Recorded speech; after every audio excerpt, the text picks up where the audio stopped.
Muito boa noite. Estamos aqui reunidos em mais um webinar promovido pela AGAI, Associação Gaúcha dos Advogados em Direito Ambiental e Empresarial. Sou Fabiana, farei aqui uma breve abertura, porque a condução dos trabalhos hoje ficará a cargo da Paula Lavrati, do Dr. Gustavo Trindade, associados da nossa AGAI, e que foram os responsáveis, junto com a nossa colega Carolina Scherer, pelos comentários a um dos artigos, um dos capítulos do livro que trata dos comentários ao novo Código Ambiental do Rio Grande do Sul, que trata sobre unidades de conservação. A AGAI é uma associação criada já há alguns anos e que tem a função de congregar advogados da área ambiental que trabalham com viés empresarial. Temos aí, ao longo dos últimos anos, promovido uma série de encontros e discussões voltadas à qualificação da advocacia ambiental e empresarial, à troca de conhecimento, e considero que a edição deste livro, que eu mostro aqui, aqueles que ainda não conhecem, foi um dos passos mais importantes da associação nos últimos anos. Nós participamos ativamente das discussões que envolveram o projeto de lei que alterou o antigo Código Ambiental do Estado, a Lei 11.520, e com a edição da lei, nos sentimos aqui chamados a contribuir com comentários a respeito dessa nova legislação. Agradeço imensamente a participação dos nossos convidados, tenho certeza que teremos aqui discussões bastante interessantes. Sem me alongar, já passo de imediato a palavra para a doutora Paula e para o doutor Gustavo para conduzirem os trabalhos. Bem, boa tarde, noite. Queria cumprimentar a doutora Fabiana Figueiró, nossa presidente da AGAI, também meu colega Gustavo Trindade, também colega de escritório e colega de mediação, e saudar especialmente os nossos convidados dessa noite, e já registrando desde já o nosso imenso agradecimento pela disponibilidade de vocês participar com a gente aqui nessa tarde e noite. A doutora Patrícia Iglesias, diretora-presidente da CETESB de São Paulo, o secretário Luiz Henrique Viana, que muito recentemente assumiu a pasta de Meio Ambiente e Infraestrutura aqui do Rio Grande do Sul. Secretário, eu imagino que o senhor esteja muitíssimo atribulado, tomando pé de todas as suas novas atribuições da pasta, então reforço aqui o nosso agradecimento por estar conosco, e também o secretário adjunto da Secretaria Extraordinária de Parcerias do Estado do Rio Grande do Sul, o Dr. Marcelo Spilk, que também assumiu muito recentemente as suas funções na Secretaria de Parcerias, e até bem pouco tempo o Dr. Marcelo Spilk era diretor-geral da SEMA, e agora na Secretaria de Parcerias ele dará continuidade à condução do trabalho das concessões de unidades de conservação. Coube a nós, a mim, ao Gustavo Trindade e a Carolina Scherer, comentar o capítulo de unidades de conservação do novo Código Estadual do Meio Ambiente. E quando iniciamos a análise, já a constatação inicial é que o novo código, ele procedeu uma atualização muito importante e digo necessária. Isso porque a Lei Estadual 11.520, nosso antigo código, ele teve a peculiaridade de ter sido aprovado quase que simultaneamente com a Lei do SNUC, com a Lei 9985, lá no ano de 2000. E isso fez com que o nosso antigo código não tivesse incorporado importantes conceitos e regras trazidas pela lei federal. Então, só por isso, o novo Código Estadual do Meio Ambiente já cumpre essa importante tarefa de proceder a essa necessária atualização e também já deixando essa harmonizada a legislação federal e estadual. Mas uma das grandíssimas novidades trazidas pelo novo código na temática de unidades de conservação foi a inserção, e que não existia na lei anterior, que autoriza o Estado do Rio Grande do Sul a conceder a exploração de unidades de conservação para instituições privadas. Há outros formatos possíveis, mas certamente a concessão para instituições privadas é aquele que provoca maiores debates e que causa maiores receios em diversos segmentos da sociedade. E por essa razão, justamente, que quando nós decidimos organizar esse webinar sobre o capítulo de unidades de conservação, em vez de fazer um evento tratando genericamente das unidades de conservação, nos pareceu que essa seria uma excelente oportunidade, então, para tratar o tema das concessões, dada a sua novidade e atualidade aqui no estado do Rio Grande do Sul. E, em função disso, inclusive, quando nós estávamos organizando o evento, para além, então, de trazer, de nos oportunizar, conhecer como esse assunto está sendo pensado, organizado, estudado e trabalhado aqui no Rio Grande do Sul, né, inclusive demandando a alteração da Constituição do Estado, pois hoje a gente ainda tem um dispositivo que veda a concessão das unidades de conservação aqui dentro da própria Constituição, que nós, então, decidimos por fazer os convites ao secretário Viana e ao secretário Spilk, mas também nos pareceu muito importante, para além do panorama gaúcho, trazer uma experiência concreta.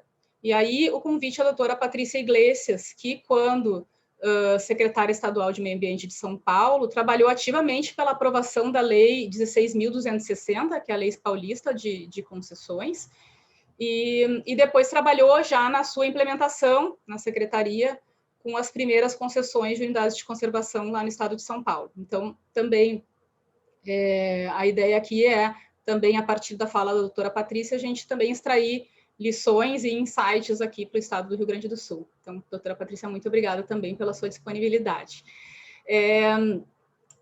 A temática da implementação, da gestão, da sustentabilidade financeira das unidades de conservação, ele é um tema que já vem sendo debatido já de longa data, né? É acompanhado por diversos segmentos da sociedade, foi objeto de diversos estudos, o que nos permite hoje ter um diagnóstico bem concreto da situação e com dados que nos permitem estabelecer e nos dar um contexto sobre o qual se funda o nosso debate dessa tarde e noite. Eu vou citar apenas alguns dados para dar um contexto para todos os participantes, eu não pretendo me estender muito, mas vou citar apenas 2 estudos. O primeiro deles é bem recente, publicado agora no ano de 2020, é um estudo produzido pelo Instituto Semeia, já na 5ª edição, que se chama Diagnóstico do Uso Público em Parques Brasileiros. E o interessante desse estudo é que ele é baseado, ou ele traz uma perspectiva do gestor das unidades de conservação. Ele é um estudo que parte de entrevistas que foram feitas a 370 gestores de parques federais, estaduais e municipais, que representam cerca de 77% dos parques cadastrados no Cadastro Nacional de Unidades de Conservação. E a grande maioria desses gestores, e até penso que isso aqui não seria uma novidade para nós, mas a constatação da grande maioria desses gestores, ou a queixa, por assim dizer, é justamente a de falta de recursos, de pessoal e de infraestrutura para a visitação pública nos parques, né?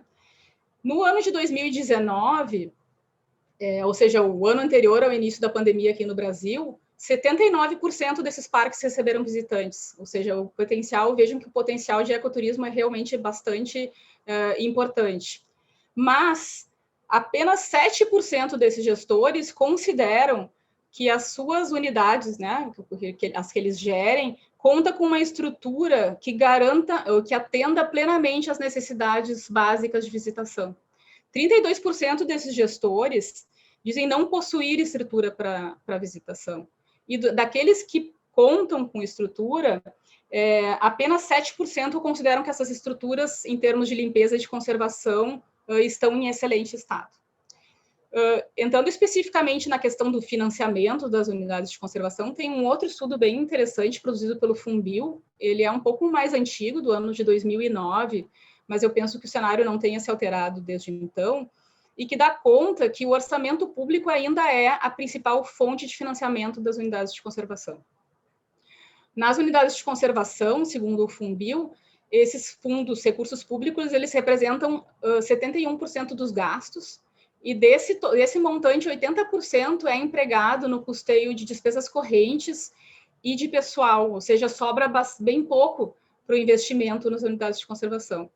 E é justamente nesse contexto em que se insere o nosso debate de hoje, com as concessões de unidade de conservação como uma alternativa para o financiamento das unidades de conservação.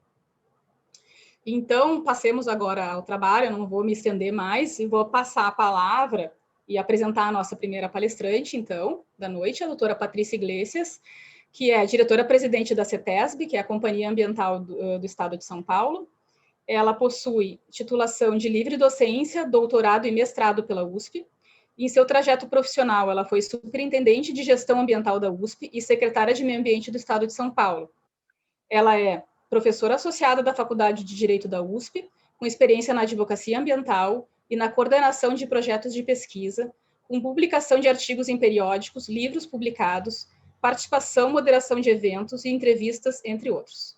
Entre suas premiações e títulos, recebeu o destaque Sustentabilidade em tributo e reconhecimento pela carreira em prol da gestão ambiental e atuação no programa Cidades de Pacto Global da ONU, Global Council of Sales Marketing.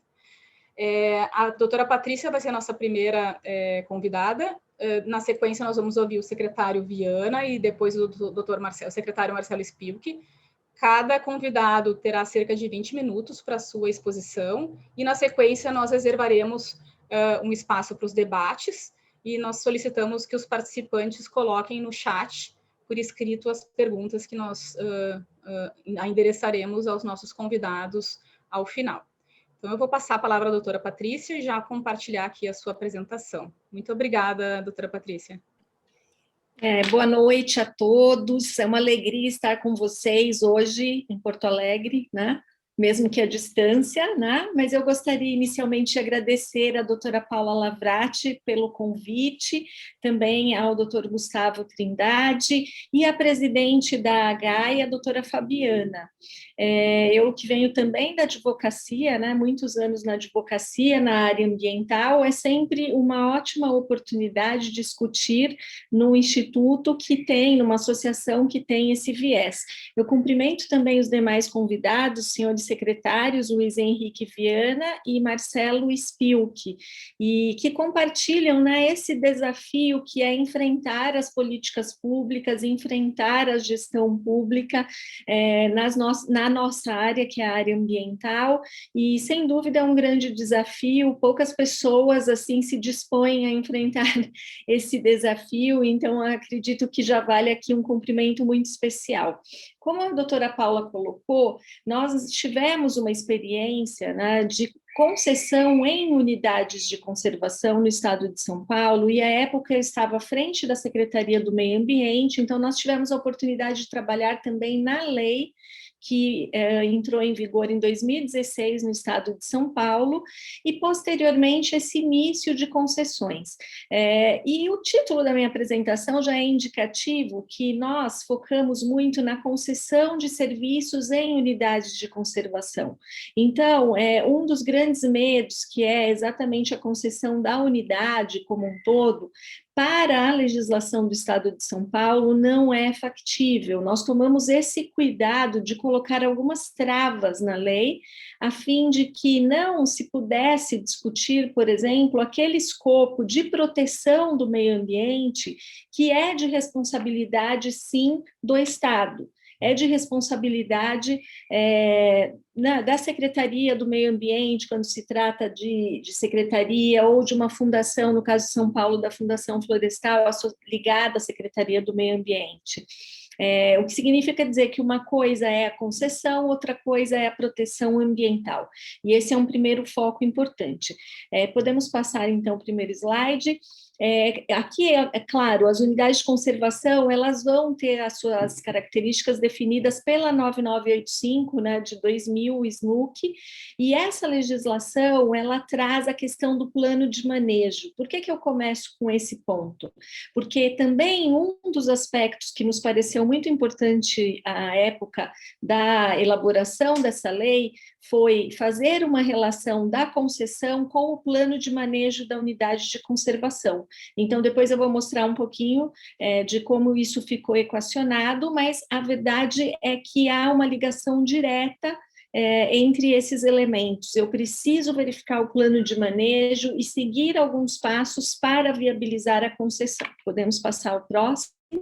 E com isso, nós vamos ter, né, esses objetivos maiores que são definidos no artigo 225 da Constituição atendidos. Então, eu vou continuar assegurando, né, que esses espaços protegidos, seus componentes, eles, na verdade, sejam protegidos pela lei e sejam cuidados e fiscalizados pelo órgão competente. A concessão não tem nada a ver, vamos dizer, ela não inibe que isso de fato venha ocorrer, o cumprimento daquilo que está no artigo 225. Próximo slide. Eu vou deixar também os slides à disposição para vocês. Esse slide é apenas para mostrar, né, como é característica das unidades de conservação no estado de São Paulo. Nós não vamos entrar no detalhe, mas aqui nós vamos ter que de proteção integral e as de uso sustentável. Então, apenas para dar uma ideia, né, e são muitas, se puder passar já ao próximo, nós vamos ter ali uma ideia maior de quais são esses objetivos envolvidos na concessão. Então, isso o primeiro, uso público e educação ambiental como forma de mobilização, de sensibilização. Então, a ideia que ficou como mote das concessões no Estado é o conhecer para conservar, porque nós tivemos e temos aí um aumento de visitação com concessão. Então, a gente já consegue perceber isso. E muitas vezes as pessoas não conhecem e também não vão proteger, não vão ter esse viés de proteção. Tá? Fazer essa sinergia entre o lazer, a educação, a conservação das áreas e melhorar a experiência do visitante.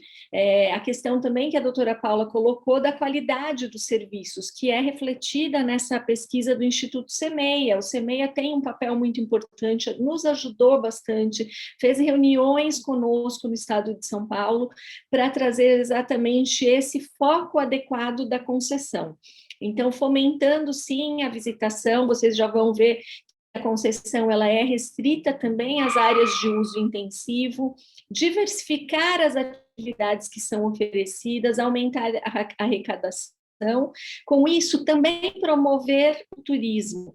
Então, nós temos hoje um foco muito grande no turismo no estado de São Paulo, e esse turismo com sustentabilidade. Então, potencializar uma indústria de turismo com sustentabilidade. E um ponto que é importante, reduzir esses custos do poder público, porque nós enfrentamos dificuldades para a manutenção dessas unidades de conservação. Então, qual foi a nossa ideia? Pensar que o poder público deve cuidar das atividades fim, mas ele pode conceder as atividades meio para alguém que, inclusive, tem uma expertise maior para cuidar daquelas atividades. Ao invés, né, de nós termos, por exemplo, situações onde, num determinado parque, fica sob uma responsabilidade da própria Fundação Florestal questões que digam respeito a certas atividades e lanchonete, coisas do gênero que não vão fazer sentido nenhum. O próximo slide.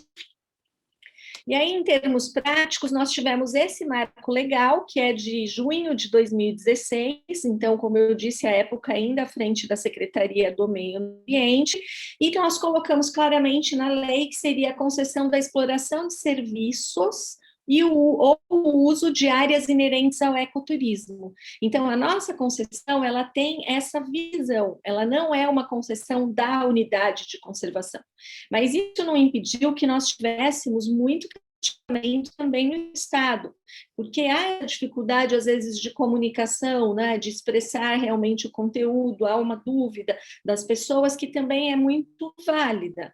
Então, nós passamos também por essas dificuldades.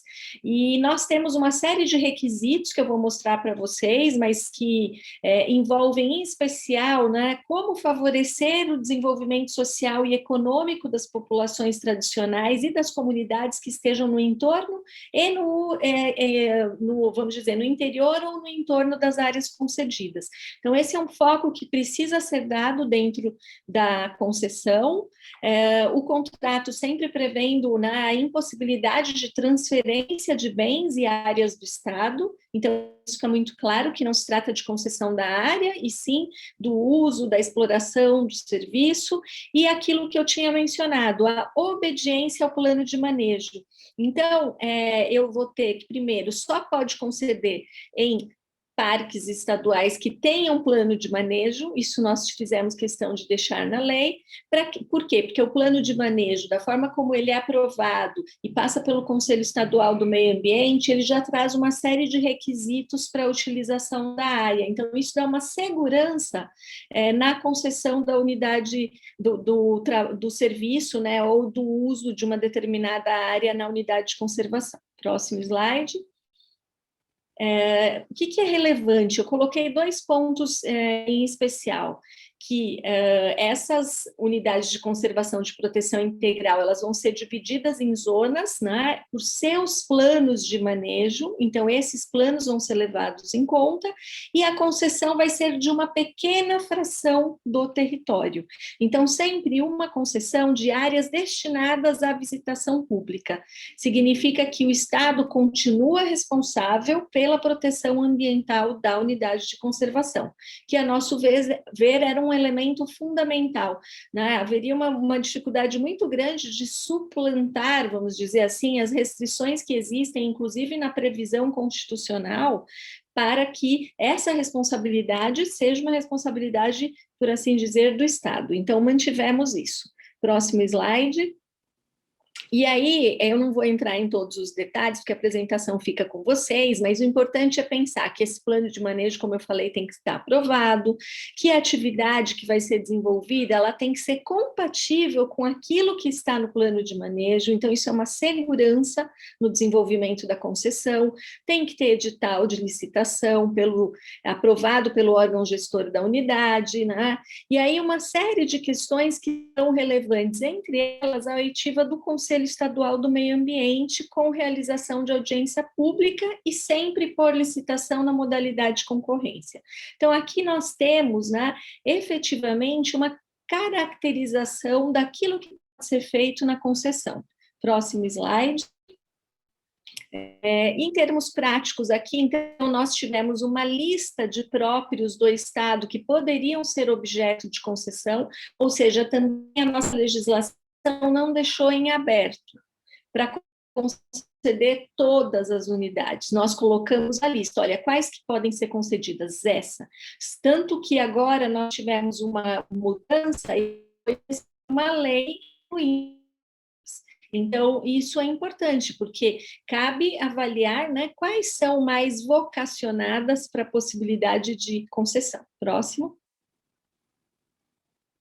Então, aí vamos explorar o concreto, né? O que aconteceu em termos práticos? O primeiro trabalho que foi feito no Estado envolveu o Parque Estadual de Campos do Jordão, que ele é conhecido de todos como Horto Florestal. Então, para a gente ter uma ideia, ele tem uma área de mais de 8.000 hectares, e a concessão envolve 473 hectares, significa 5,6% da área do parque. Né? Isso já traz uma ideia de qual é a característica que nós temos. E por que isso é importante? Porque esse parque ele abriga vegetação remanescente de Mata Atlântica, tem 186 espécies de aves catalogadas, tem animais ameaçados de extinção.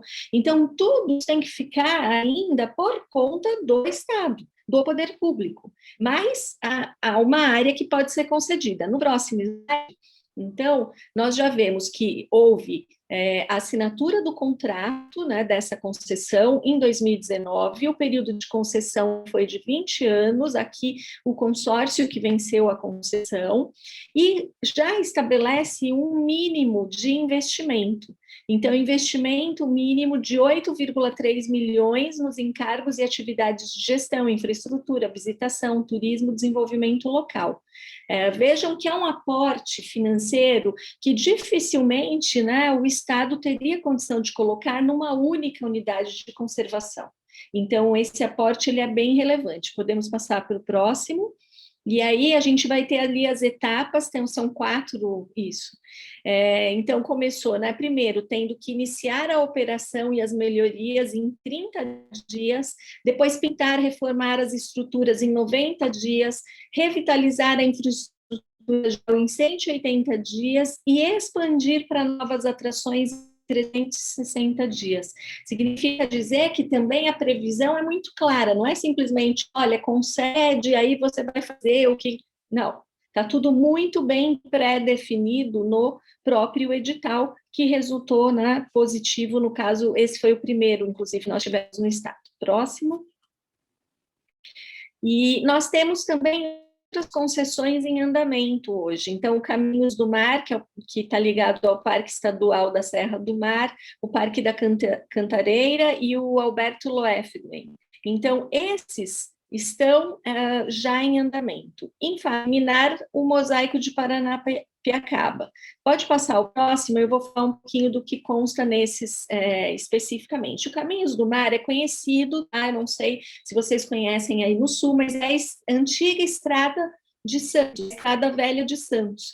Então, ele é um lugar fantástico, maravilhoso, com construções, né? Tem patrimônio histórico, cultural, ele compõe a reserva da biosfera aqui da Mata Atlântica e tem um patrimônio histórico, como eu falei. Os monumentos aí foram construídos na década de 20, então assim, muito interessante. Ele teve uma visitação em 2019 de mais de 17 mil pessoas. Pode passar o próximo, que aí a gente explora um pouquinho mais esse conteúdo dele.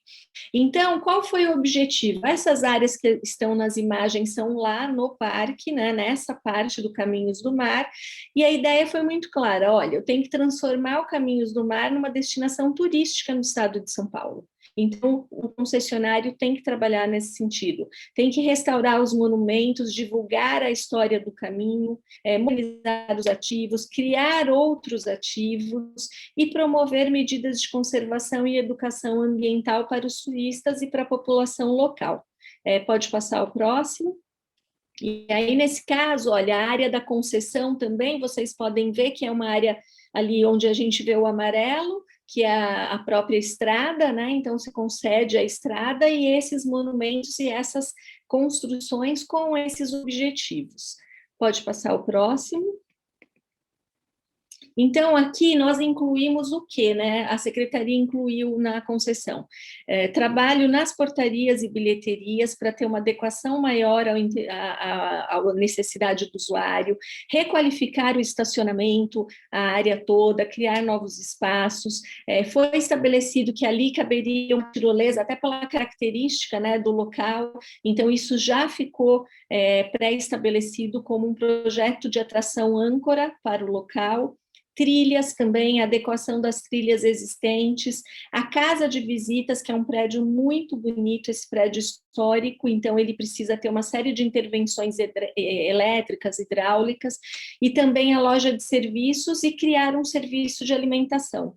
Então, a gente percebe que o regramento ele vem muito claro, né, com os investimentos mínimos dentro da concessão. Próximo slide. Então, aqui, os valores eles foram detalhados, a gente não precisa entrar no detalhe, mas eu só quis colocar para vocês terem os dados, né? O que vai ser gasto em restauro, qual é o valor do contrato, foi um prazo de 30 anos, né? Então, qual é o investimento estimado que teria que ser feito, mas também o investimento mínimo nos primeiros anos, tá? Então, tem toda uma lógica aí. E a proposta vencedora foi da Parque Tour Caminhos do Mar. Então, recentemente, agora em março, foi assinado o contrato de concessão nesse caso. Podemos passar para o próximo? Esses estão em estudo, como eu mencionei para vocês. São também áreas importantíssimas do ponto de vista ambiental, o Parque Estadual da Cantareira, né? Não preciso nem dizer, mas a Cantareira tem uma importância, inclusive, em relação ao abastecimento hídrico de São Paulo, então é uma área muito, muito relevante.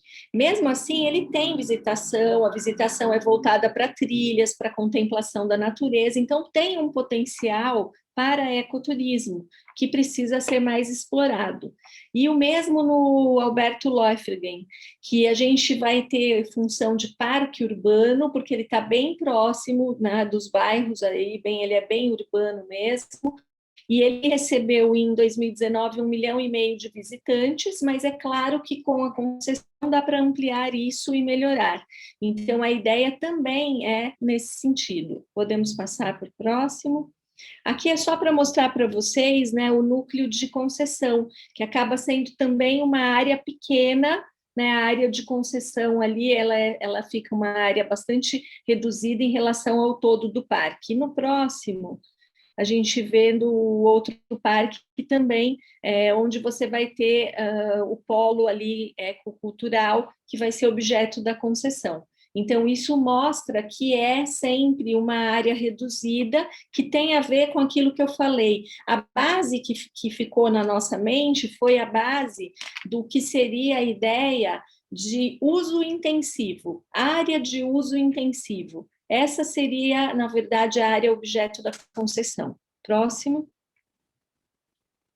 Então, aqui já foram estabelecidos critérios também. Eu não vou parar, vou deixar para vocês verem depois, mas investimentos mínimos que têm que ser feitos, né? E assim, sempre essa lógica de já pré-estabelecer, de colocar investimentos mínimos no início, obrigando a uma mudança muito rápida, que a população sinta rapidamente a mudança. Próximo. Não vou parar aqui, mas os encargos todos estão aí previstos, acho que fica até como, né, um modelo que pode ser utilizado, então tudo que precisa ter na área, podemos passar. E as etapas que já foram concluídas, e agora nós vamos ter a publicação do edital, no caso desses 2 parques. Então, eles já estão avançando bastante. Próximo. Aqui também esse mosaico de Paranapiacaba está em análise, né? Ele envolve uma região super importante que tem o Petar, né? Que é um parque relevante, aí já no caminho do sul, então acho que é mais fácil das pessoas conhecerem. E nesse caso também há uma preocupação muito grande, porque o Vale do Ribeira ele foi considerado projeto estratégico para o governo do estado nessa gestão. O Vale do Ribeira ele passou a ser chamado de Vale do Futuro, né? E a ideia é ter todo um desenvolvimento sustentável que propicie um desenvolvimento econômico para aquela população, porque o que acontece? A região ela é muito ambientalmente protegida, então também gerou o menor IDH do estado de São Paulo. Então, por isso foi escolhido como foco para que pudesse, de fato, trazer possibilidades de atuação para a população, né, dessa região. Então, aqui, por isso, nós vamos também ter a concessão nessa área. Próximo. Então, só mostrando que é uma área muito, né, relevante e importante, bonita, interessante e passível, né, de um uso do ponto de vista de ecoturismo mais explorado do que o que nós temos hoje. Próximo. Aqui também só falando o que tem, né, e a ideia do que pode ser ampliado. Pode passar mais um, aí a gente coloca também o Intervales, que é um outro que envolve esse mesmo mosaico, e aí no próximo também aquilo que se pretende ali, número de visitantes, enfim, podemos passar.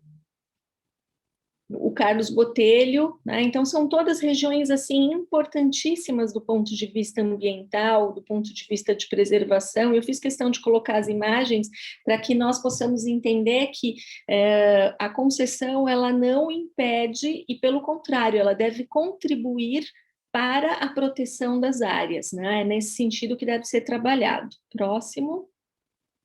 Aí também colocando toda a estrutura que eu vou deixar para vocês. Podemos passar, então, as etapas que foram concluídas já, então a lei autorizativa, a contratação e a consulta pública deve ser aberta no segundo semestre de 2021. Próximo slide. Nós temos outras concessões em andamento, e eu queria fechar com esse assunto, porque existe também a ideia de concessão de áreas que não são unidades de conservação.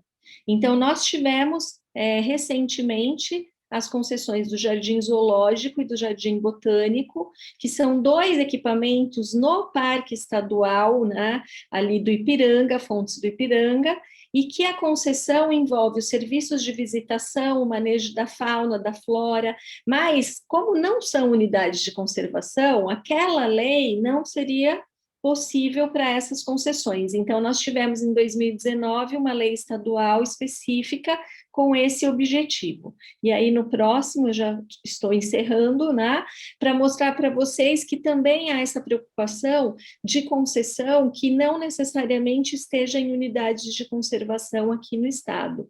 Enfim, aqui a ideia da apresentação era trazer para vocês um norte do que nós estamos trabalhando e também dizer que ainda estamos nos primeiros anos de concessão. Então, eu ainda não consigo mostrar para vocês, né, os resultados que vão além daquilo que é o início, vamos dizer assim, daqueles locais que foram concedidos. Mas os contratos são muito claros, as exigências são muito claras e os aportes nos primeiros anos também, né? Eu agradeço a atenção de todos e fico à disposição também depois para as perguntas. Obrigada.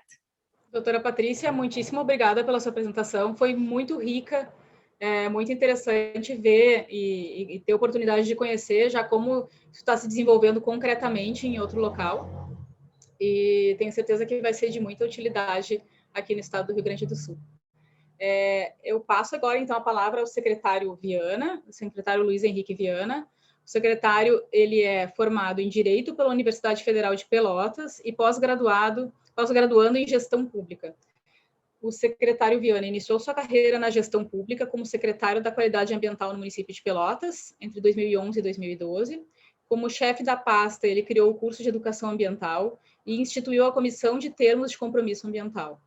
Atua também como vereador na mesma cidade, no período de 2013 a 2018, sendo líder do governo do então prefeito Eduardo Leite na Câmara, onde também foi presidente em 2017. Nas eleições de 2018, o secretário Viana foi eleito deputado estadual do Rio Grande do Sul e, em março de 2021, ou seja, recentemente, assumiu o cargo como secretário estadual do Meio Ambiente e da Infraestrutura aqui do estado. Secretário Viana, por favor, com a palavra. Boa noite a todos. É um prazer estar com vocês, né? Quero cumprimentar a doutora Paula, anfitriã, pode-se dizer, também a doutora Fabiana Viane, né, que foi citada, mas junto com a doutora Paula, o doutor Gustavo Trindade e a doutora Carolina, né, responsáveis aí por essa sessão do Código, né, o capítulo Código sobre as unidades de conservação, que eu estou lendo aqui, né, faz pouco também que tive acesso, mas eu tive primeiro pedir emprestado, porque procurei quando eu assumi e peguei com o secretário Arthur, depois agradeço também já a gentileza aí da associação, que me enviou também o código, aliás, a Associação dos Advogados de Direito Ambiental e Empresarial, né, que tenho certeza que tanto colaboraram, não apenas para o nosso novo código, mas que colaboram aí para que a vida possa continuar, né, do modo como nós queremos viver, e hoje em dia, para que isso aconteça, é necessário superar um grande desafio, que é o desafio da sustentabilidade, ante as necessidades físicas, eu diria, e jurídicas também, né, que nos levam a termos que manter um desenvolvimento, né, econômico e social, né, respeitando o nosso meio ambiente, respeitando a nossa casa comum, como cita muito bem o Papa Francisco, para que a vida continue sendo possível, plena, que é o que eu tenho certeza que nós todos queremos, né? Então, eu confesso que eu estou aprendendo, né? Foi uma mudança muito grande para uma secretaria nova, né, que tem 2 anos e pouco, né, que foi nesse novo governo, com nova estratégia política que uniu a Secretaria de Minas e Energia com a Secretaria de Meio Ambiente, fazendo com que se tenha um desafio muito maior, né? Meio ambiente e infraestrutura, né? Com um mapa estratégico do governo, né? E na apresentação, pode, por favor, passar aí, né? Com um mapa estratégico, né? Que se sustenta em 4 pilares: o Estado sustentável, a governança da gestão, sociedade com qualidade de vida e desenvolvimento empreendedor, e que eu chamo a atenção, onde vemos em vermelho aí, o qualificar e incrementar a prestação de serviço, formando parcerias com o setor privado e terceiro setor. Nós sabemos que o poder público, lamentavelmente ou não tem condições de incrementar tudo aquilo que é necessário para termos uma vida, como eu disse, uma vida plena, né? O poder público foi, no meu entender, se descaracterizando, de certa forma, e precisa buscar, né, de onde efetivamente as coisas saem, que são das pessoas, né? Então, seja de pessoas físicas, quanto pessoas jurídicas, mais do setor privado e do terceiro setor também, para incrementar, então, esses serviços tão necessários, né, à vida. E lá como Estado sustentável. E na sociedade com qualidade de vida, para poder, então, promover a sustentabilidade, né, ambiental, para que nós tenhamos essa condição de viver nesse meio, como eu disse, na nossa casa comum. Pode passar, por favor. Pode passar, por favor? Pode girar aí, passar para o segundo... Só um minutinho, secretário. Que nós vamos, então, aí chegamos na Secretaria do Meio Ambiente e Infraestrutura do Rio Grande do Sul, né, que eu falava antes, né, que tinha um modelo anterior, que era um modelo que tinha lá a Secretaria de Minas e Energia, Saneamento e a Secretaria de Meio Ambiente. E nós sabemos que podemos enxergar, e a proposta do governo, né, nesse novo modelo da Secretaria, é de um ciclo onde precisamos de energia, precisamos, né, do saneamento, e agora ainda temos aí o novo marco do saneamento, que tem tudo a ver com a Secretaria, e o meio ambiente caminhando juntos num ciclo que vai girando, né, e que podemos dizer que não tem início nem fim, né? E com isso a Secretaria começou a se desenvolver para chegar ao fim que nós tanto desejamos, né, que é fazer com que as pessoas tenham melhor condição de vida. Pode passar, por favor, Ana Paula. E aí vou chegar, então, aí com essa introdução, para termos melhor condição de vida, não tem dúvida que as unidades de conservação, né, e os parques fazem parte disso para que o homem possa ter onde viver, inclusive com o turismo.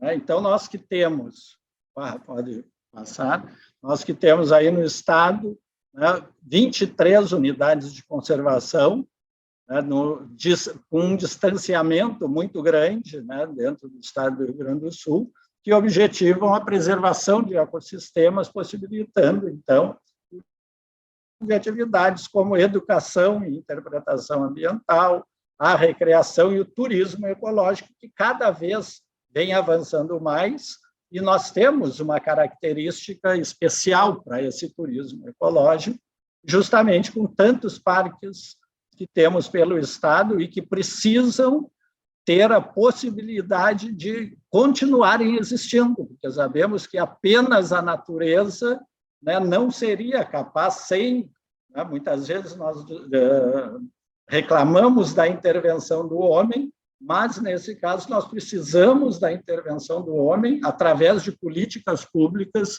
que possam manter, né, esse patrimônio que nós temos no Rio Grande do Sul, mas para que ele possa ser sustentavelmente também utilizado. E com isso nós então temos desafios, né, que a gestão das unidades de conservação nos apresenta. Podemos passar para então, era isso que eu dizia, num estado com uma vasta extensão, né, a localização dos parques são muito dispersa, que exige uma alta demanda de recursos, né, que muitas vezes o Estado não possui, né, no seu orçamento, preocupado com aquilo que teoricamente se entende como necessidades prioritárias da população, acaba que a gestão desses recursos, os recursos para a gestão desses recursos tão importantes, né, que estão nos nossos parques, nas nossas unidades, acabam não chegando e o meio ambiente também vai se deteriorando e nós acabamos não tendo a possibilidade de desenvolver. Com um lema de desenvolver para proteger, a nova Secretaria de Meio Ambiente e Infraestrutura, né, pretende, e a própria alteração do Código Ambiental, o novo Código Ambiental, como nós chamamos, né, para que o desenvolvimento possa gerar a proteção, fortalecendo, então, tanto o meio ambiente quanto, né, também fortalecendo o desenvolvimento a partir disso, né, despertando também uma consciência, né, de que possa fazer com que o homem se dê conta da necessidade da sustentabilidade ambiental. E, para isso, então, se caminhou uma modernização do Código Ambiental. Eu tive prazer de participar disso, né, porque o Código passou pela Assembleia Legislativa e eu estava na Assembleia Legislativa defendendo o Código e aprovando, né? Então, essa nova legislação, que também, aliás, né, está reproduzida e comentada nos comentários ao Código do Meio Ambiente do Rio Grande do Sul, produzido aí pela AGAI. Então, essa modernização ainda tem que continuar, né? Nós temos aí em andamento ainda uma PEC, a PEC 284 de 2019, que altera o artigo 259 da Constituição Estadual, que veda a delegação de uso das unidades de conservação, né? E o que se pretende é justamente poder conceder, né, aos parques, fazer a concessão dos parques para que se possa, a partir de investimentos privados, é lógico que dentro de todos os princípios, né, de sustentabilidade, fazer com que isso possa trazer mais desenvolvimento e mais possibilidade de manutenção e de conservação. O artigo, então, que se pretende instituir na Constituição, passa a ter a redação que as unidades estaduais públicas de conservação são consideradas patrimônio público, cuja gestão deverá observar o princípio da sustentabilidade. Então, lógico que depois também haverá necessidade de regulamentação, mas o que se pretende com isso é possibilitar a concessão para que nós possamos, então, aí, ter mais possibilidade de aproveitamento e de utilização desses parques. Podemos passar. Também continua como desafios para a gestão das unidades de conservação, né, o artigo 39, que ainda no parágrafo 1º estabelece que seja precedida, né, a concessão de estudos técnicos e de consulta pública, né, somente por lei ainda é que ela poderá ser incrementados, né, ou seja, aprovadas as unidades, e exigindo, então, a participação da sociedade. Tá? E ainda o parágrafo 3º, que estabelece que a proposta de ampliação ou de criação, né, nela tem que ser a garantia, né, e a previsão de recursos humanos e de orçamento, bem como indicar as fontes de recursos futuras para que elas possam ser mantidas e ainda para que haja regularização fundiária, porque nós sabemos, né, que existem em muitos desses parques já, né, muitos casos de ocupação, muitos casos de invasão, e esse processo já tem continuado, já tem começado, e será dado continuidade para que a existência dos parques possa ser garantida. Como desafios ainda, podemos dar o artigo 45, então, da lei, consideramos que era um desestímulo, né, porque considerava o patrimônio como intocável. A visitação, dizia o artigo 45, a visitação pública só será permitida no interior das unidades de conservação dotadas de infraestrutura adequada e nas categorias que a permitam, ficando restritas áreas previstas no plano de manejo.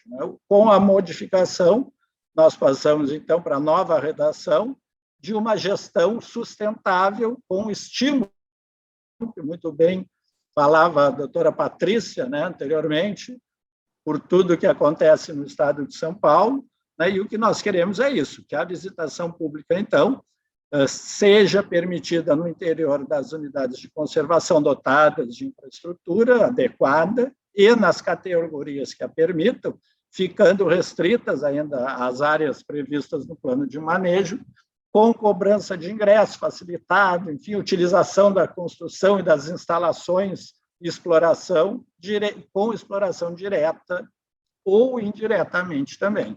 É um desafio, né, que nós estamos aí percorrendo para que possamos fazer a efetividade dessas alterações. Podemos passar adiante, ainda o artigo, então, 49 da redação da lei antiga, isso eu 49 agora, então, da lei antiga, que também diz estímulo com patrimônio intocável. Nas unidades de conservação estaduais é proibida qualquer atividade ou empreendimento público ou privado que danifique ou altere direta ou indiretamente a flora, a fauna, a paisagem natural, os valores culturais, os ecossistemas, salvo aqueles definidos para cada categoria de manejo, com a redação da Lei 15.434, então, a uma gestão sustentável com estímulo à visitação. Então, passando a ser que no interior das unidades de conservação de proteção integral é proibido qualquer atividade ou empreendimento público ou privado que danifique, altere direta ou indiretamente a flora, a fauna, a paisagem, os valores culturais, os ecossistemas, salvo aqueles necessários à sua implementação e manutenção ou à consecução de seus objetivos de criação, conforme a categoria do plano de manejo. Isso foi um trabalho, né, exaustivo, até eu diria, que ao longo, desde o plano de governo, lançado lá na eleição pelo governador Eduardo, vinha sendo trabalhado, continuou aí durante o primeiro ano de governo, podendo, então, termos essa alteração, que continua ainda na página seguinte, aí, com o artigo 50, né, que duplica a estrutura, a burocracia, né, então,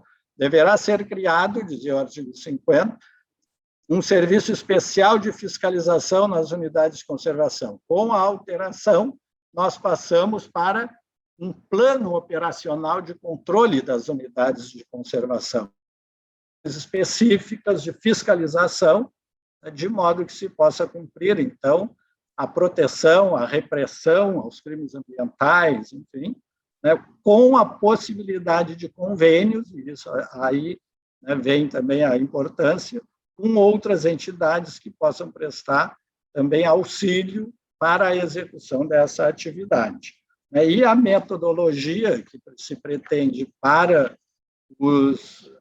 de priorização das unidades, né, para a concessão, também vem sendo trabalhado com uma equipe, né, especializada de governo, né, para que as unidades e os parques, né, podemos passar, então, para o seguinte, né, os parques que integram o sistema estadual de unidades de conservação sob a gestão da SEMA, né, que se estruturou, a Secretaria de Meio Ambiente e Infraestrutura, né, mas que se estruturou para isso e vem fazendo um excelente trabalho, né, tanto para os parques sob gestão municipal, como o Jardim Botânico de Porto Alegre, né, com critérios estabelecidos, né, atrativos turísticos, regularização fundiária, plano de manejo, plano de uso público, visitação pública, gestor designado, e temos já trabalhando na Secretaria excelentes gestores,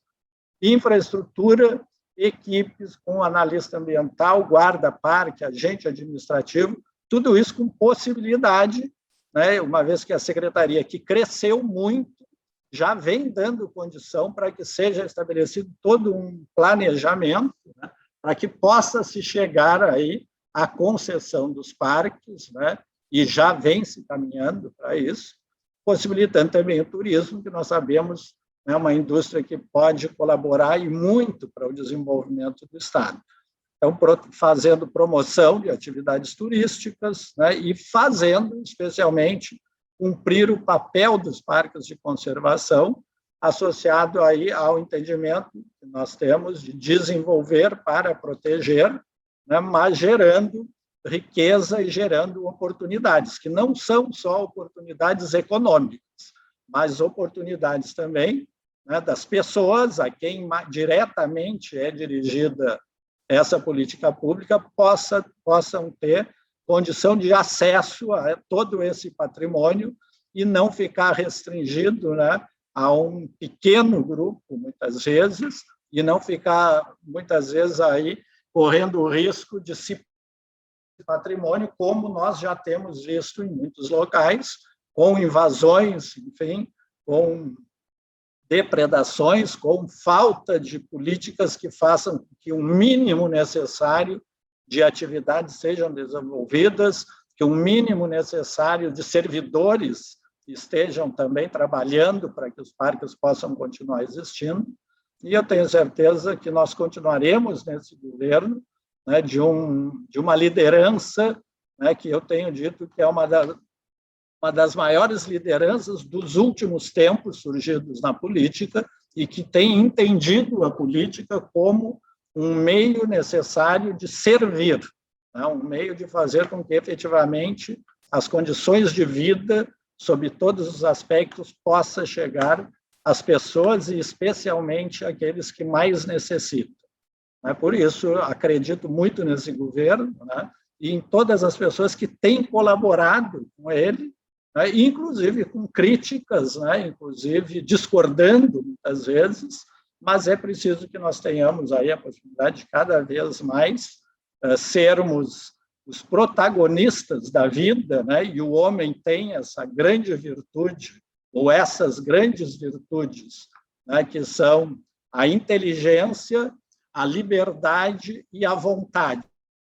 Vamos, né, juntos, né, colocarmos essas três virtudes que só o homem tem, né, e hoje em dia, aí, para ser politicamente correto, o homem e a mulher, então, né, mas que só o homem, né, o ser humano, tem e é capaz de, com liberdade, né, sabendo o que quer, colocando em prática a sua força através da vontade e da inteligência, escolhendo onde colocar a sua força de trabalho, por que colocar a sua força de trabalho e em favor do que e de quem colocar a sua força de trabalho.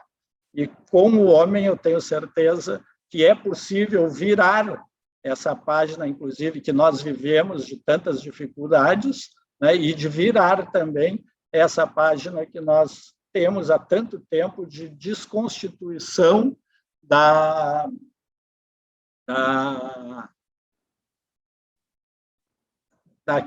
imagem, que eu poderia dizer assim, da criação, né, onde Deus criou o mundo, né, criou todas as coisas e criou o homem para que ele se servisse, não como, né, mas como alguém capaz necessário para o mundo também e capaz de servir para que esse mundo continue existindo. Obrigado.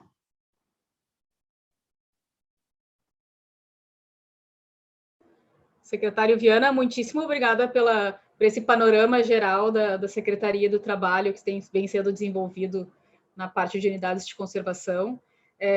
Faço votos de muito sucesso na sua gestão e tenho a certeza de que o senhor pode contar com a AGAI para apoiar a secretaria no que for necessário. E agora eu passo a palavra ao nosso último convidado da noite, que é o secretário Marcelo Spilk. O secretário Marcelo Spilk é engenheiro civil, formado pela URGS, é especialista em engenharia civil, técnicas construtivas pelo NORI da URGS, é especialista em Business and Economy pela George Washington University, nos Estados Unidos. Também tem MBA em parcerias público-privadas e PPPs e concessões pela Fundação Escola de Sociologia e Política de São Paulo e London School of Economics and Political Science, no Reino Unido. Tem certificação profissional em parceria público-privada, CPP Foundation, a PMG International. Desde 2007, é auditor fiscal da Receita Estadual da Secretaria da Fazenda do Estado do Rio Grande do Sul. De 2007 a 2014, o secretário atuou na Divisão de Controle da Administração Indireta da CAGE. De 2005 a janeiro de 2019, atuou na Subsecretaria do Tesouro do Estado. De 2015 a 2018, foi membro da Unidade Executiva de Concessões das PPPs do Estado e do Grupo Técnico Permanente de Apoio ao UC-PPP na análise de projetos de concessões e PPPs. De fevereiro de 2019 a março de 2021, foi o diretor-geral da SEMA, aqui do Rio Grande do Sul.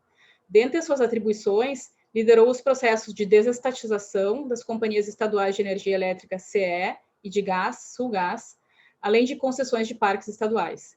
E agora, também, muito recentemente, desde março de 2021, é o secretário adjunto da Secretaria Extraordinária de Parcerias do Estado do Rio Grande do Sul. Marcelo, por favor, com a palavra. Eu só vou pedir desculpas e pedir desculpas realmente ao Marcelo pela descortesia de não ter cumprimentado quando eu comecei a falar, mas deixar aqui bem claro que aqui nessa secretaria, onde eu estou agora, tem um grande legado desse grande homem, e eu estou aqui constantemente aprendendo, não só com os seus pupilos, mas com a história que ele deixou e com o legado que vai deixar aqui para a história do Rio Grande do Sul. Secretário Viana, eu quero dizer que o Marcelo não é só um grande administrador público, como ele tem bom gosto pela música. Olha o cartaz dos Beatles lá atrás. Certo. Obrigado pela deferência, secretário Viana, e obrigado também, Gustavo. Aqui era antigamente o quarto do meu filho, que era fã dos Beatles, ainda é até hoje, depois ele acabou mudando, e hoje se transformou em escritório, mas a decoração ficou, né? Então acabou que todas as reuniões que eu participo, os Beatles estão presentes lá atrás, não tem problema. Bom, mas brincadeiras à parte, uma boa noite a todos, agradeço muito, um prazer enorme estar aqui discutindo um tema tão relevante com vocês, né? Parabéns a GAI pelo evento, parabéns pelo livro também que eu recebi aqui, né? Recebi aqui essa semana, já li também o capítulo que trata das unidades de conservação, pelo menos para vir para o debate aqui, né? Preparado, até para saber o que o GAI pensa, né? O que os autores pensam a respeito, e a gente tem ideias convergentes, sem dúvida, né? Então, na pessoa da Paula Lavrati, do Gustavo Trindade, da presidente Fabiana Figueiró, agradeço muito, né, o convite para estar aqui presente e poder falar um pouquinho sobre esses projetos.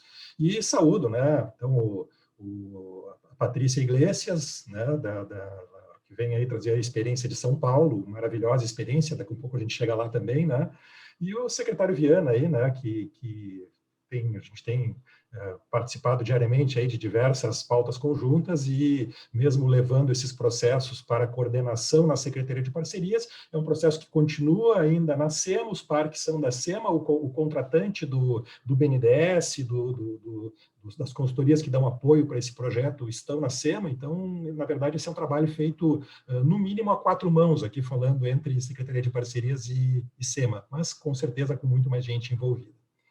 E também uma saudação a quem nos assiste aí pelas redes sociais, né? Espero que agora, com esse fardo de ser o último a falar, a gente sempre tem a responsabilidade, né, de não deixar cair a peteca, depois de ouvir as brilhantes explanações da doutora Patrícia, do secretário Viana, mas também eu acredito que quem nos assiste tem um interesse de saber como vão esses processos no Rio Grande do Sul, então acho que eu vou conseguir, espero prender a atenção ainda do pessoal, que já deve estar cansado aí, mas vamos lá, vamos adiante. Então eu vou compartilhar aqui a minha apresentação. Acredito que vocês já estejam vendo. Se puderem só me sinalizar com certinho, ok. Então, tá. Então, tema, então, falar sobre as concessões de parques. O secretário Viana colocou de uma forma bem detalhada, inclusive a evolução, né, do Código de Meio Ambiente em relação aos parques. E aí eu já coloco aqui na foto um parque que não é uma unidade de conservação. Aí vocês ficam pensando, poxa, mas o que o Parque do Caracol tem a ver com isso, né? Acho que todo mundo conhece, né, o Cascata do Caracol. Dizem que é um dos pontos turísticos mais visitados do Brasil, e é um parque que nós acabamos incluindo no nosso pacote de concessões em função de um instrumento de delegação da Secretaria de Turismo, então Sedetur, hoje Setur, para SEMA, justamente para que pudesse ser incluído na nossa carteira de parques a serem concedidos. Mas não é uma unidade de conservação, tá? É um parque turístico. Agora vamos ver como é que eu faço para ir passando adiante aqui. Acho que eu vou ter que ir lá na apresentação. Chega lá. Eu acho que pelas setas, Marcelo, tu consegues. Então, sim.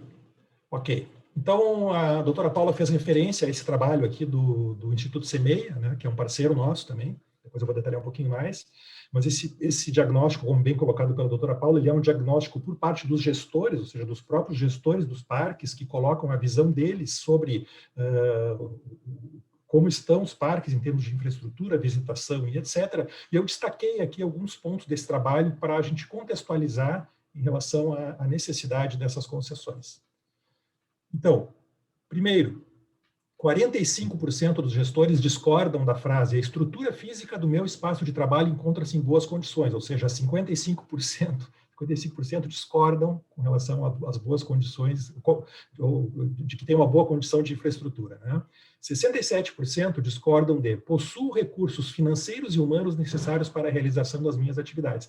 A doutora Paula falou nisso também na abertura, né? Então,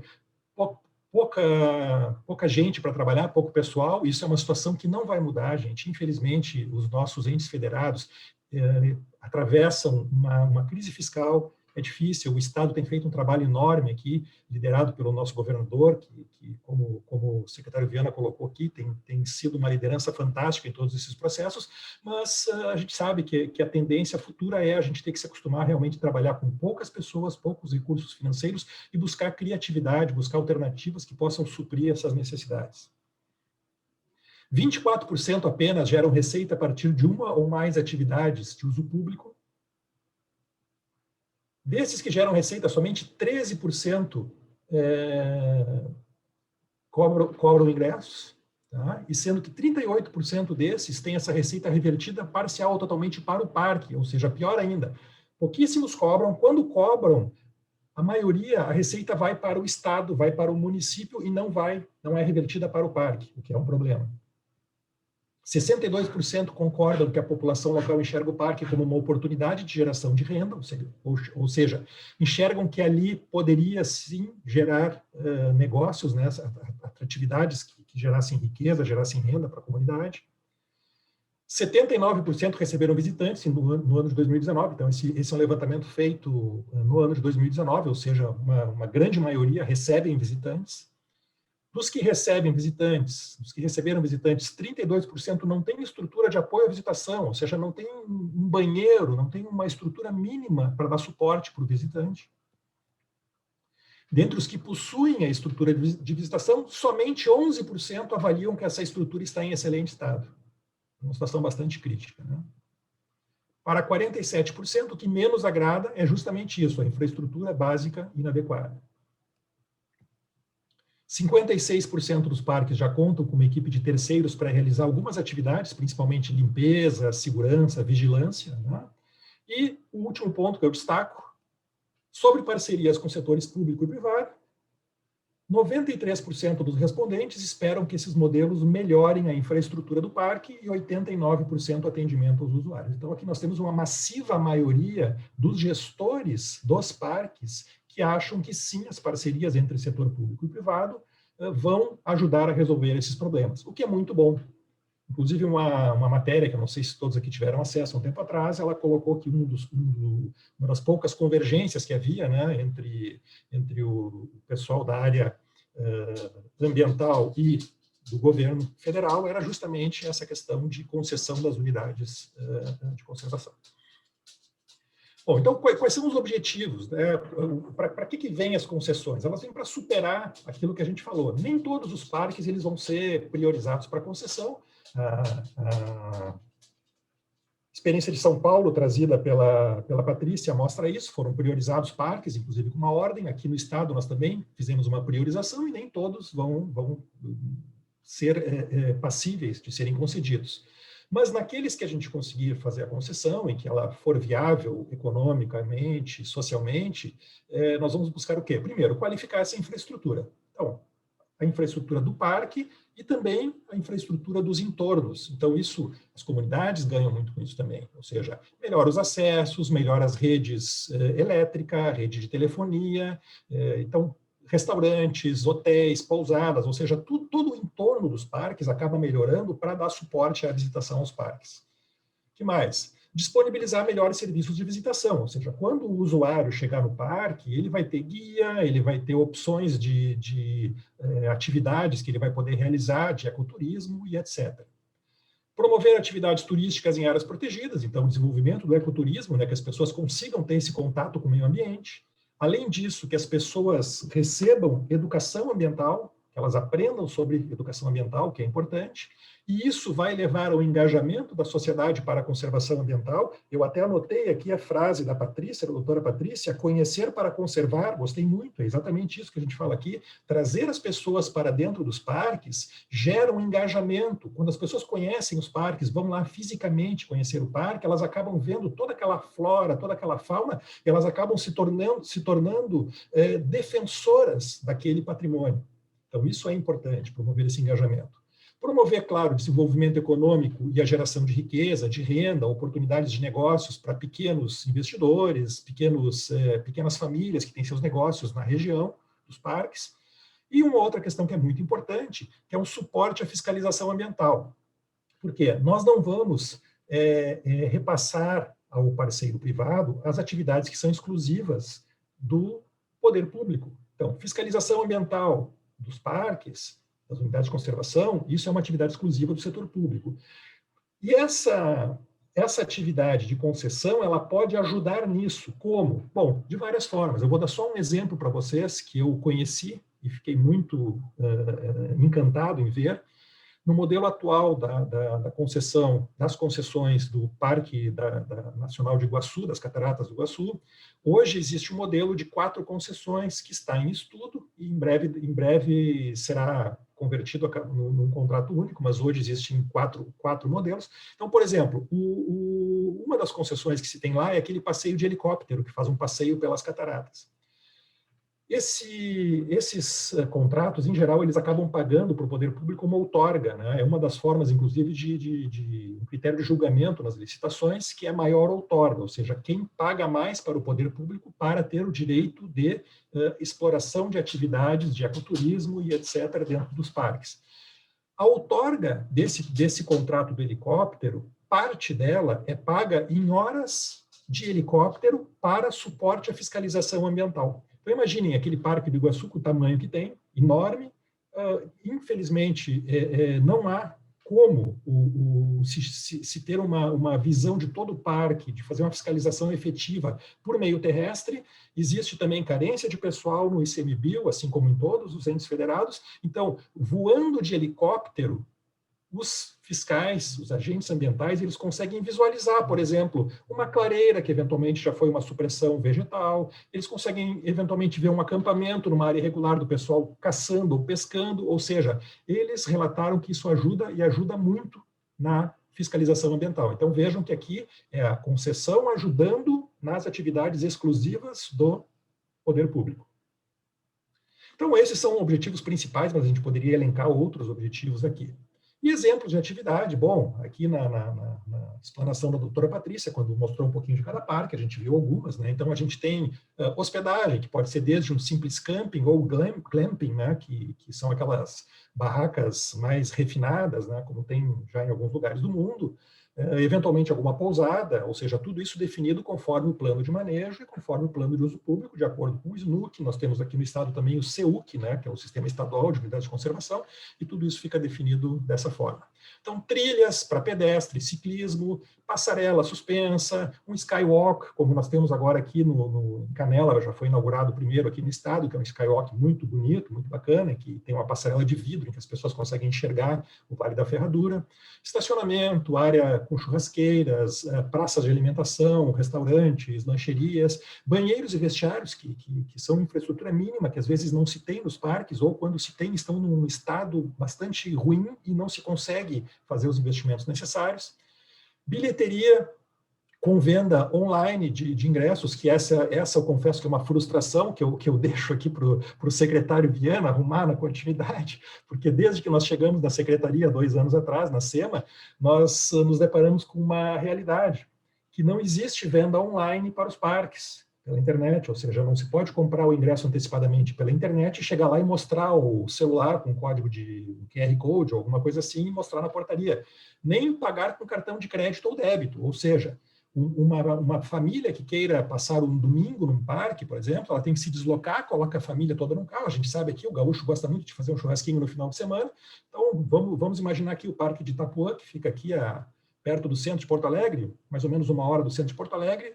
O sujeito pega a família, coloca as coisas no carro, lá tem churrasqueiras, e ele vai lá para o parque para fazer um churrasco com a família. Bom, se ele tiver sorte, ele entra na fila, e quando chegar a vez dele, se tiver ingresso ainda à venda, ele tem que ir lá pagar o ingresso em dinheiro e ele consegue entrar. Se a cota diária, que é definida no plano de manejo, que não pode exceder aquilo que consta no plano de manejo, plano de uso público, se aquela cota diária já for batida, ele vai receber uma notícia triste, ele vai ter que voltar e fazer o churrasco dele em outro lugar, ir para uma churrascaria, fazer algum outro programa, porque ele não vai conseguir entrar no parque.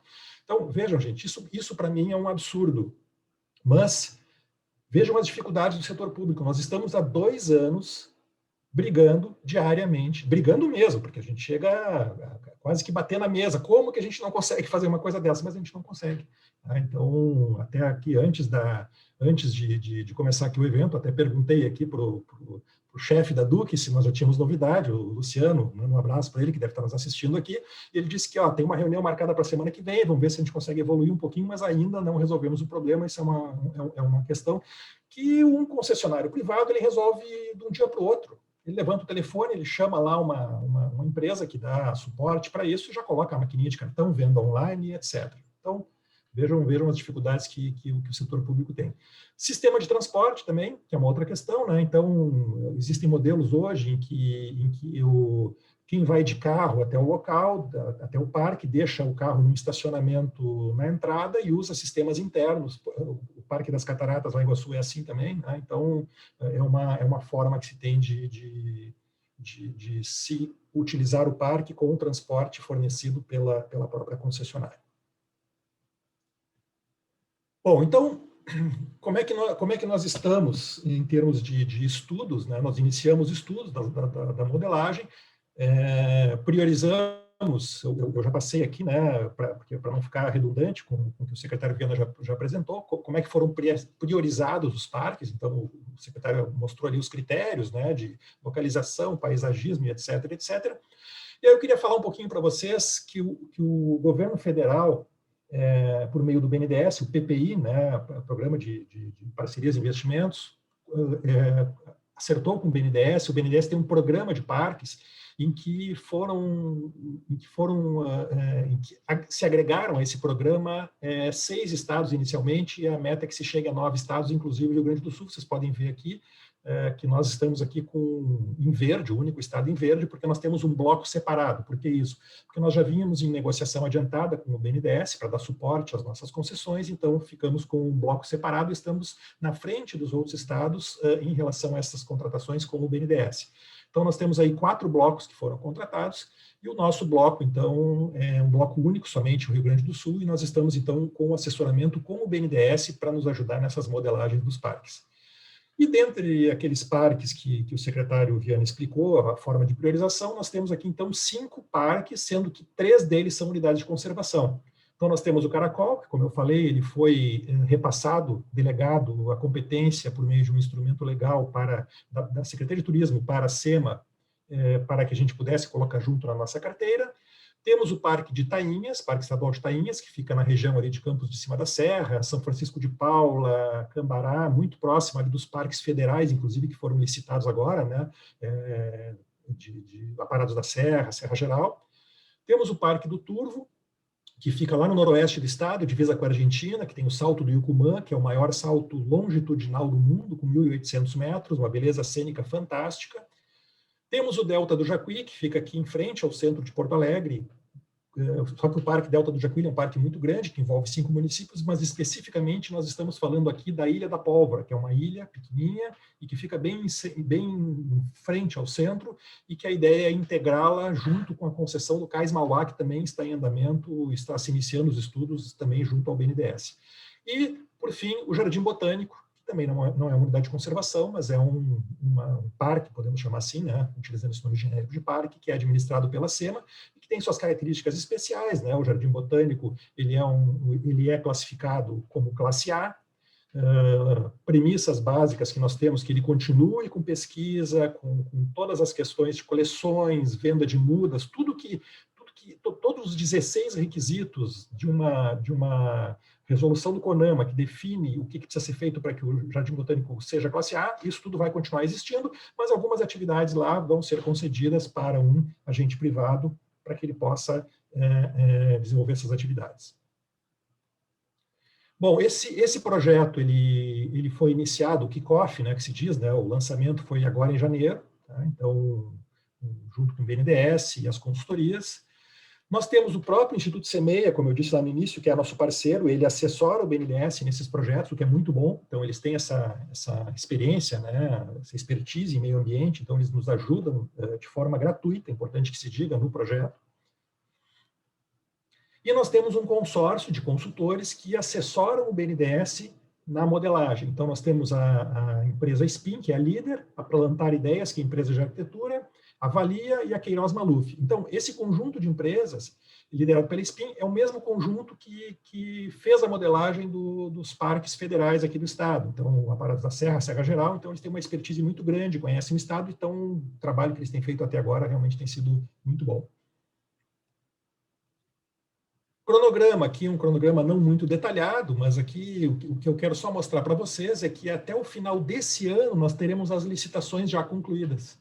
E essa é uma premissa que foi definida em conjunto com então, o secretário Arthur, e na época foi levado ao governador, Eduardo Leite, e foi definido que nós só faríamos concessões que pudessem ser licitadas até o final desse ano. Por quê? Porque o último ano entra uma questão que o secretário Viana conhece muito bem, porque é deputado, né? Mas todos nós, mesmo técnicos, acabamos nos deparando, que é uma questão de um certo risco político, né? O último ano de governo, então a tendência é que esses projetos eles tenham uma certa rejeição quando entra naquele ambiente muito polarizado de discussão política e tal. Então a premissa é que a gente tem esses processos sendo licitados até o final desse ano. E aí nós temos outros parques, que também são 2 unidades de conservação, que é o Parque de Itapuã, que é inclusive o exemplo que eu dei, que fica aqui próximo de Porto Alegre, o Parque de Itapeva, que fica no município de Torres, e em Torres, em função também de serem parques contíguos, né? Nós temos o Parque da Guarita, que também é um parque turístico, também é administrado pela Setur, assim como o Parque do Caracol, e que também já há tratativas para que a licitação, caso ocorra, da concessão seja em conjunto, ou seja, nós juntaríamos o Parque de Itapeva com o Parque da Guarita e faríamos uma concessão conjunta dessas 2 unidades. Então, isso também já temos conversas avançadas com a Secretaria de Turismo e também com o BRDE. Por quê? Porque o BNDES, nesse programa nacional, ele colocou um limite de 5 parques para que a gente pudesse levar adiante nas concessões, e nós esgotamos, né, com aqueles 5 que foram listados. Então, esses 3 aqui seriam um acréscimo a isso, e nós temos aqui o nosso Banco de Desenvolvimento aqui dos Estados do Sul, né, o BRDE, que está, então, estamos em negociação com eles, já elaborando minuta de contrato e tudo mais, para que a gente possa levar também esses 3 parques, ou, na verdade 2, né, porque Itapeva e Guarita acabam sendo um só, mas levar esses parques também à concessão no horizonte próximo. Bom, quais são os principais desafios que a gente tem aqui? Bom, primeiro, existe ainda um certo preconceito na nossa sociedade, né? Volta e meia a gente tem uma ou outra reunião em que as pessoas dizem, mas vocês vão privatizar os parques. Então, eu, sinceramente, quando alguém fala isso, eu sempre paro. Inclusive, nós tivemos uma audiência pública na Assembleia Legislativa, numa das comissões em que tramita a PEC, que eu vou falar depois, e aí o pessoal lá falou, privatização. Então, olha, pessoal, isso aqui não é privatização. Privatizar significa transferir em definitivo o controle de algum ativo para um ente privado. Não é o que nós vamos fazer, né?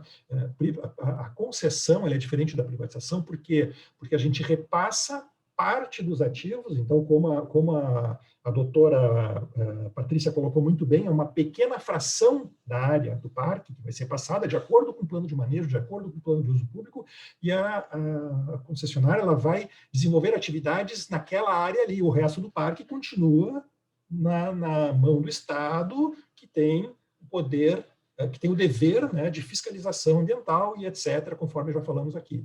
Então, existe ainda um certo preconceito? Existe, ele é menor do que foi um tempo atrás, a gente evolui. Esse evento aqui é uma das formas de conseguir levar para a sociedade, desmistificar as concessões, mostrar o que realmente já vem sendo feito e a gente quer fazer. Então, esse é um preconceito que a gente vai superando, eu acho que a gente avançou bastante nesse ponto. Um outro que já foi falado aqui, que é a PEC das unidades de conservação. O secretário Arthur, que era o secretário do Meio Ambiente até pouco tempo, né, muito bem substituído pelo secretário Viana, agora o Arthur está lá na Casa Civil e com a sua exímia habilidade está lá negociando, inclusive com a oposição, para que a PEC possa ser votada em seguida e a gente possa, então, tirar essa trava da nossa Constituição Estadual que veda as concessões das unidades de conservação. Então, isso é um desafio, a gente tem isso na pauta e esperamos que nas próximas semanas a gente consiga levar a plenário e votar, então, essa PEC e ter a aprovação da mudança no texto constitucional.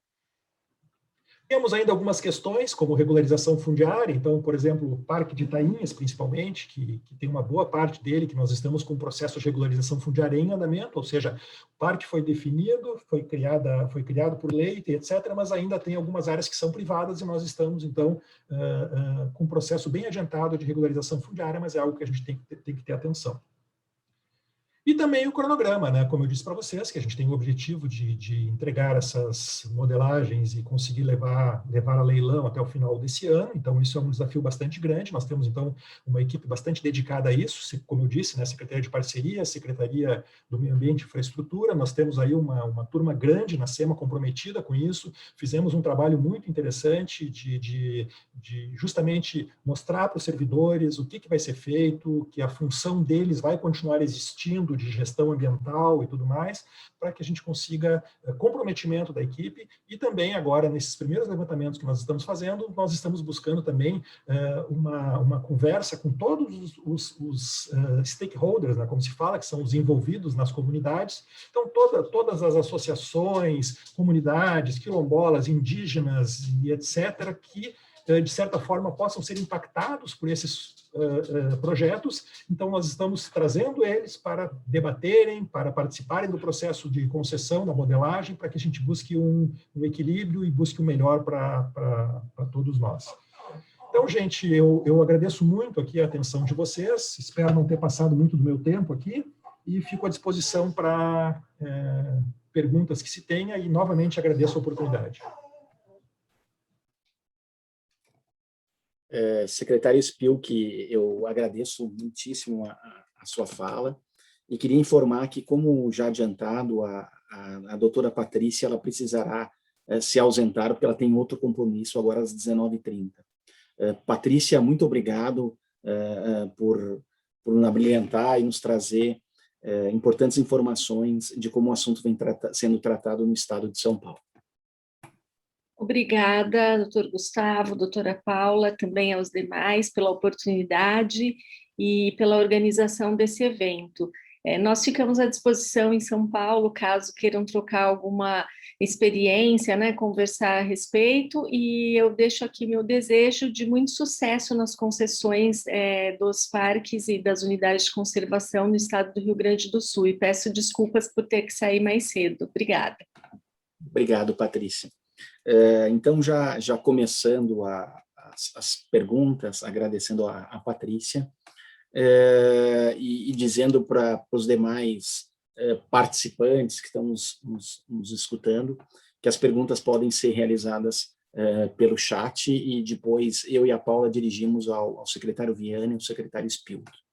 Mas, já aproveitando aqui a oportunidade, e também analisando esses estudos que a Paula e o Spilk falou, a gente observa que, para dar exemplo das dimensões e da capacidade do Estado atuar na gestão dos estados, eu estou dizendo do Estado do poder público, atuar na gestão das unidades de conservação, esse próprio estudo do Instituto CEMEIA revela que nós temos um servidor público no país para a gestão de cada 11 mil hectares. Então, nós temos muita unidade de conservação para poucos servidores. E, além disso, que a gente tem observado, especialmente na esfera federal, é uma redução substancial dos recursos dirigidos para a gestão dessas unidades de conservação.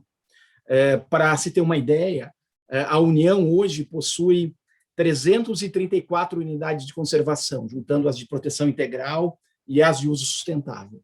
E para surpresa, que eu acho que é de todos, o orçamento de 2020 destina menos de R$600 mil para a gestão de todas essas unidades de conservação. Então, de novo, nós temos quase mais de 300 unidades de conservação e destinado no orçamento de 2020 menos de R$600 mil. Nós temos outras possibilidades de financiamento das unidades de conservação, que são os recursos das compensações ambientais. E isso eu acho que o secretário Spilk, o secretário Viana, também vai observar, que nós temos uma capacidade muito grande do poder público de conseguir se utilizar desses recursos. Nós temos bastante volume de recurso privado para ser colocado em unidade de conservação, mas uma incapacidade de fazer a própria execução desses recursos. E eu penso que a própria concessão das unidades de conservação vai possibilitar que boa parte desses gestores que atuam no dia a dia das unidades de conservação também possam trabalhar com a melhor gestão e a destinação dos recursos da compensação ambiental.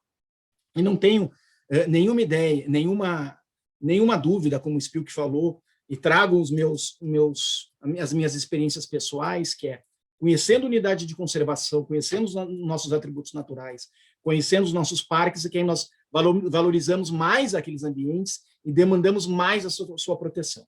Então, quanto mais nós tivermos visitação aos parques, quanto mais nós tivermos capacidade de bem atender às pessoas que se dirigem a essas unidades de conservação, eu não tenho dúvida que nós vamos ter muito mais pessoas defendendo a proteção daqueles recursos naturais. Mas, aproveitando a pergunta, e acho que eu devo dirigir ela inicialmente ao secretário Marcelo, o modelo apresentado pela secretária Patrícia era um modelo que fazia concessão de parques determinadas da unidade de conservação, como ela chamou daquelas bases, aquelas áreas de uso intensivo, mais destinadas à visitação. No modelo realizado pelo governo federal, e aí tu pode me corrigir, Marcelo e secretário Viana, me parece que a concessão foi mais ampla, como ocorreu nos parques do Aparato Geral e da Serra Geral, e do Aparato da Serra e da Serra Geral. Então, que modelo que foi estudado e pensado pelo Estado quando da realização das concessões? Se é esse modelo com a concessão mais enxuta de áreas específicas à unidade de conservação, ou uma concessão mais ampla, sabendo que, como tu bem disseste, Marcelo, a forma de uso e a regulação dos usos na unidade de conservação sempre vai ser gerida pelo poder público, especialmente através do plano de manejo. Perfeito, Gustavo, excelente pergunta, mas basicamente é isso, cada caso vai ser um caso, porque justamente o plano de manejo, o plano de uso público de cada um dos parques, ele vai ter mais áreas de uso intensivo ou menos áreas de uso intensivo, né? Então, justamente essas áreas de uso intensivo são aquelas áreas que nós vamos, digamos assim, permitir, né, que sejam realizadas atividades pelo concessionário. Claro que eventualmente pode ser apontado durante a modelagem alguma área que não teria um impacto ambiental grande, que seria tranquilo de se fazer uma atividade que não tivesse impacto ambiental ou fosse muito pequeno, e que hoje ela não está contemplada no plano de manejo ou no plano de uso público para ter alguma atividade na concessão, mas isso pode eventualmente ser modificado com um chamamento do Conselho do Parque, né, uma solicitação de modificação do plano, e claro que se isso for aprovado, isso seria levado então ao edital.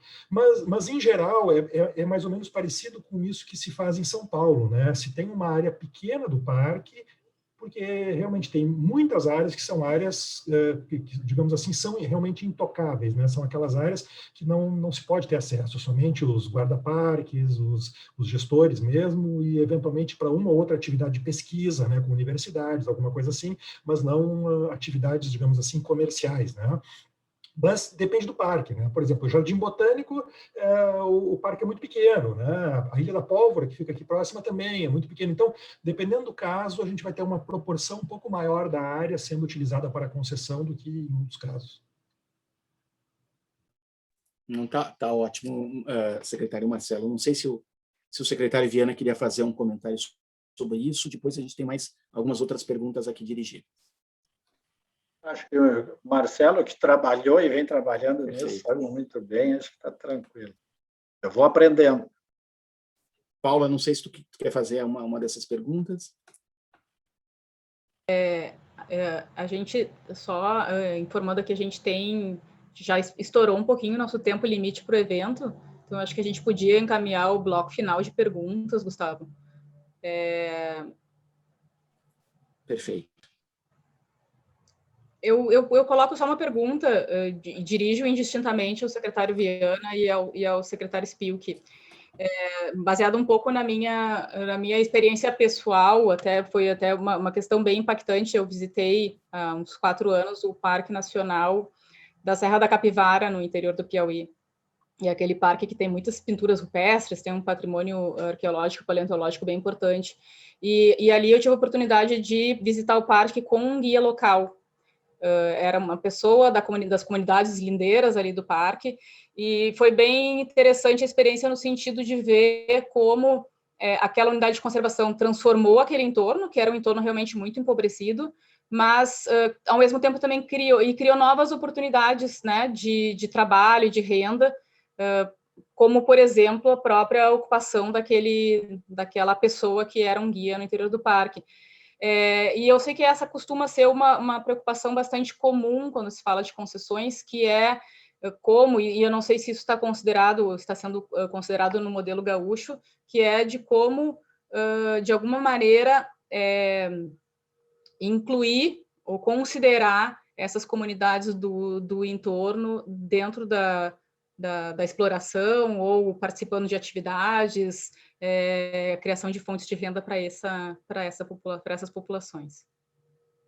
Queres agregar mais alguma, Gustavo? A gente fecha o bloco, já encerrando?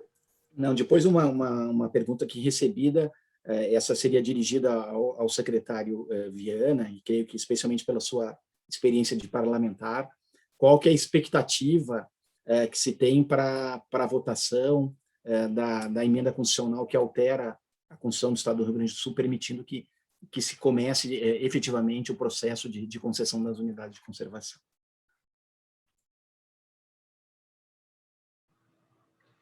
Eu acho que pela ordem, então, eu poderia responder a primeira, depois deixo o secretário de Viana responder a questão da PEC, pode ser? Vamos lá, então. Essa preocupação, doutora Paula, ela é realmente muito pertinente. O primeiro produto que o BNDES e a consultoria produziu junto aos parques é justamente um relatório social. Um relatório socioambiental, mas que ele foi dividido em social e ambiental. E no social é justamente isso, é levantar todas as condições da comunidade, as associações, comunidades próximas, se já tem algum pessoal que explora essas atividades de guia, isso é muito comum nos parques, nós temos isso no nosso estado, né? É comum nos parques que são abertos para visitação, e certamente essas pessoas têm que ser contempladas, tá? A gente está levando isso em conta, né? Porque um dos objetivos, como eu bem coloquei ali, é justamente gerar emprego, gerar renda, gerar riqueza para as comunidades próximas aos parques. Então, por exemplo, nós temos um dos parques que é aberto à visitação, que é o Parque do Turvo, que fica lá no noroeste do estado.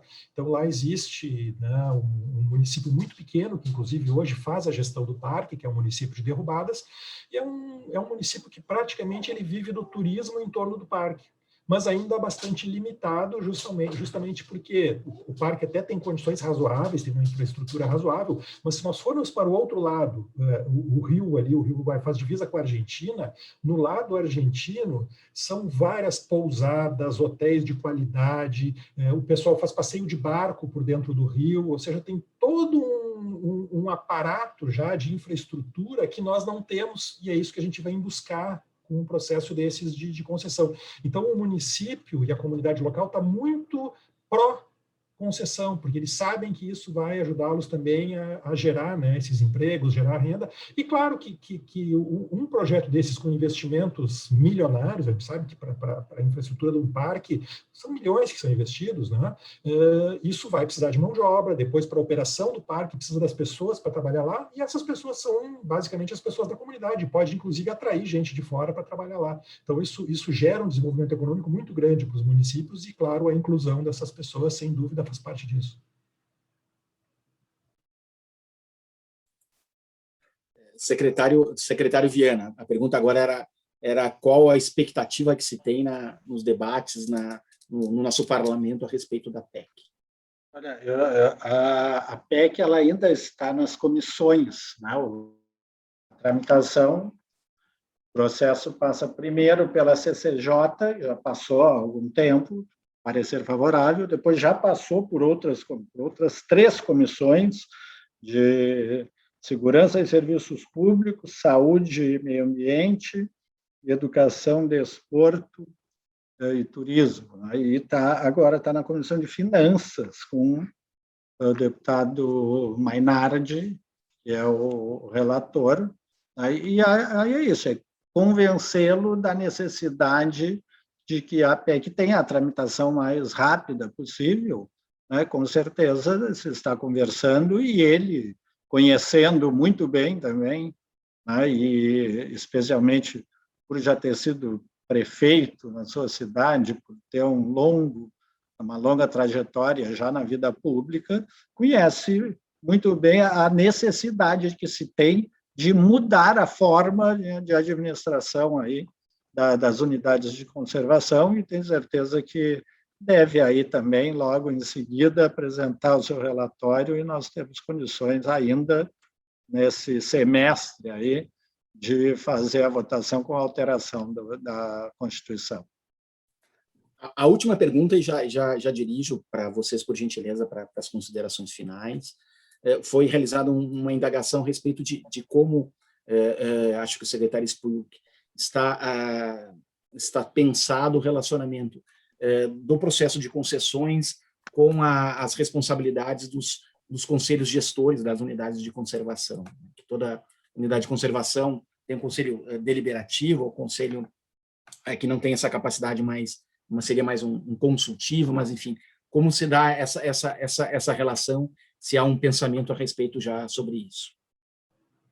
Bom, essa é uma questão realmente bastante importante, né, que é o passo seguinte, depois de assinado o contrato, e agora, como é que a gente faz? Então, é claro que a gente já vai preparando isso, né, primeiro mudando um pouquinho a mentalidade do gestor público, que a gente tem, o nosso costume é fazer a gestão de contratos baseados na Lei 8666. Então, a gente está lá fiscalizando se o posto do vigia está lá ocupado, se não tiver, aí notifica a empresa, e etc, etc. E, nesse caso, a gente muda um pouquinho a forma de fiscalização, porque a gente vai fiscalizar desempenho, a gente vai fiscalizar indicadores de desempenho, inclusive para avaliar, né, e, inclusive, colocar penalidades, né, em caso de serem descumpridos. Então, a gente realmente tem uma preparação, esse é um tema de casa, a gente já vem preparando, primeiro, os conceitos, o pessoal já entendendo os conceitos de como vai ser feita essa fiscalização, a Secretaria de Parcerias também dá um apoio nisso, tá? Mas vai, sim, ter um esforço grande de fiscalização, só que, como eu disse, a fiscalização muda um pouquinho de foco, ela deixa de fiscalizar aquele meio, que é o normal da lei 866, e passa a fiscalizar o resultado, que são os indicadores de desempenho da concessão. Então, o gestor, o fiscal do contrato, ele vai ter a liberdade lá de apontar os problemas, isso vai ser criado toda uma governança de fiscalização dos projetos, provavelmente com um sistema em que ele faça lá um registro no sistema de que existe uma inconformidade, de que existe um problema, isso dispara um aviso para o concessionário que ele tem tantas horas para corrigir, se ele não corrigir, dependendo do problema que for, ele vai ter algum tipo de penalidade, vai ter um aumento da sua outorga variável, que a gente tem, em geral, uma outorga inicial, e depois tem uma outorga variável, que é proporcional à receita do parque, então ele vai ter um aumento no percentual da outorga, vai ter algum tipo de penalidade por não estar cumprindo as suas metas, os seus indicadores.